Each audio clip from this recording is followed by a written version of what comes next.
কোচবিহারের শীতলকুচিতে সেচের জন্য ইলেকট্রিক পাম্প বসাতে গিয়ে বিদ্যুৎস্পৃষ্ট হয়ে ৩ শ্রমিকের মৃত্যু হয়েছে। এলাকায় শোকের ছায়া।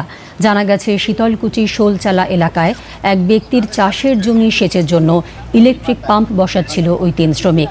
ওপরে থাকা হাই টেনশন লাইনের সঙ্গে জলের পাইপের সংযোগ ঘটলেই এই বিপত্তি।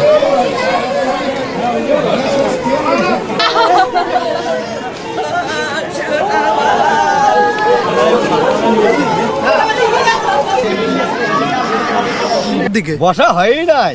আচ্ছা, ও মালিক পাইবে নি বেড়ে দিচ্ছে। আচ্ছা, আর উমরে 3 জনের ছিল, আর খাল খুঁড়ি বেড়ে নেছি। ওরা কি উপরের দিকে লক্ষ্য করে নাই? ভগবান জানে এখন। আর উপরে আমি ওর থেকে দেখে নিছি এই পাইপটা লাগা আছে। আচ্ছা, আপনি যখন আর কি লাইনে লাগা আছে, আগুন জ্বলে দিচ্ছি, তখন মোট চোখত পড়লে মুখে আরে আগুন কেন জ্বলে।